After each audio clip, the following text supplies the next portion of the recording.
Hi guys, Harbs and Narbs here. Today I'm going to be doing a short video on some lore surrounding the Szarr family, which is linked to Astarion, as well as a couple of minor theories. This video will not contain any datamine spoilers, so don't worry. It is all established lore and it's great that Larian are utilising it. Okay, let's go.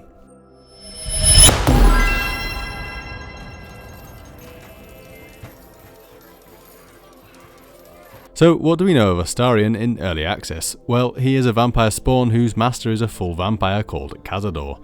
Cazador had a great deal of control of Astarion, as all vampires do over their spawns, but after Astarion was taken by the Illithids and implanted with a tadpole, he has managed to break free of his master's control, and out of everyone in the group, seems quite keen to keep the tadpole in his head for now, given his newfound freedom. Cazador is a member of the Szarr family, and let's see what Astarion has to say about them. I was a slave, a vampire spawn, kept by the Szarr family.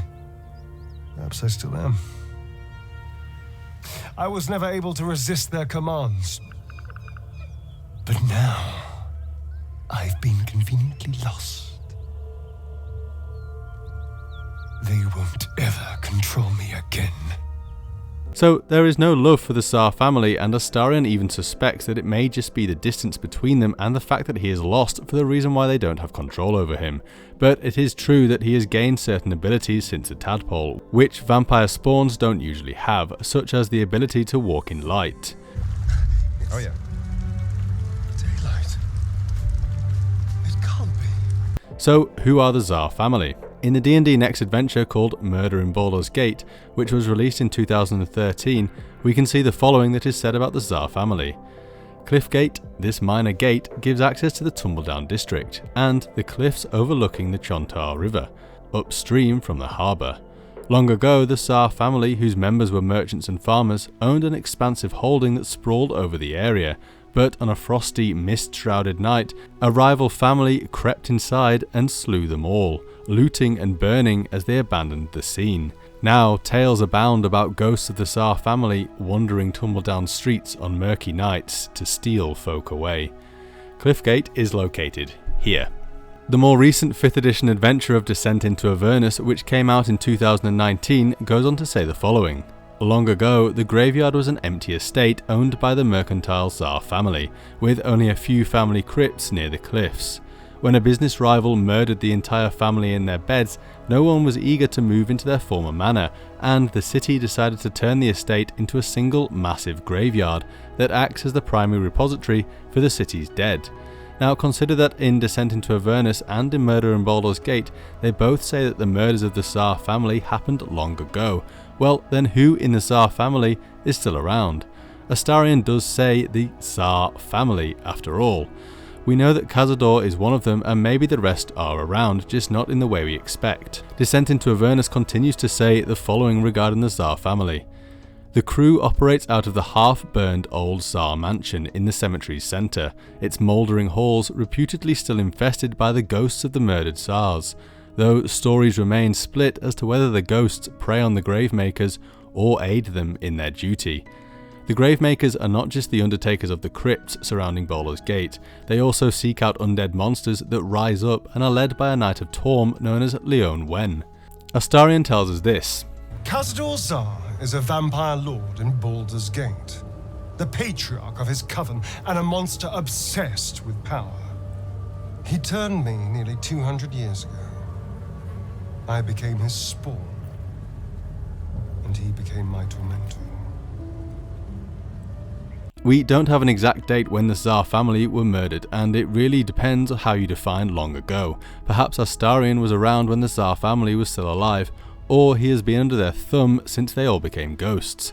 Perhaps there were others of the Szarrs that survived, and with Cazador they started anew in a different part of Baldur's Gate, and Astarion served under them in their new location, whilst the rest of Cazador's family reside in their former manor as ghosts. Perhaps Cazador still has some form of contact with his deceased relatives, but given that the area they haunt is now run by Knights of Torm, this might be difficult for the Vampire Lord to do. Or perhaps it will be revealed that this rival mercantile family who murdered the Szarrs was actually orchestrated by Cazador himself, and he has no interest in his own family. I mean, Astarion does say this regarding Cazador's devious planning abilities. They may have no idea who they're working for. Cazador likely paid someone to pay someone to call in a favor, and here we are. He doesn't do simple plans. Not if he has a complex one that pits a dozen enemies against each other. No. This hunter is a message. Cazador's letting me know that even out here, he can get to me. He wants me back. And you don't know him. Just trust me when I say we need to be careful. He'll send more lackeys. He has plenty of souls to command. This also shows the power of Cazador's coven. However, the monster hunter Gandrel which Cazador sends isn't particularly representative of a being of great power. You'd think he would want to guarantee Astarion's capture. Clearly Cazador is toying with Astarion. The reason why Astarion was turned into a vampire was because Cazador saved him nearly 2 centuries ago after he was attacked by a group of Ghur, who in the Forgotten Realms are a nomadic people. Gandrel, the monster hunter who wishes to capture Astarion alive and bring him back to Baldur's Gate, is one of these Ghur, and Astarion comments on the irony of his master sending a Ghur to capture him when it was because of Ghurs that he became a vampire spawn in the first place. Perhaps. He probably thought it was funny. But more likely, he's trying to send me a message. Exactly, a message. Cazador is like a cat playing with its food before eating it. I feel like Cazador would have known that Gandrel would have been unlikely to be able to bring in Astarion alive. Not even Gandrel appears all that confident about it. He is right, unfortunately. They are only weak when compared to their masters. During the day, we have the advantage, but at night, when they hunt, you'll not find a more deadly quarry. Gandrel never stood a chance, but then he was never the true hunter. Cazador is, and he is trying to lure Astarion back through fear. After all, the masculine word for hunter in Spanish is Cazador. Nobody but Cazador will be able to draw Astarion back. Okay guys, thanks for watching. If you enjoyed this video then do please give it a like and subscribe. See you next time. Bye!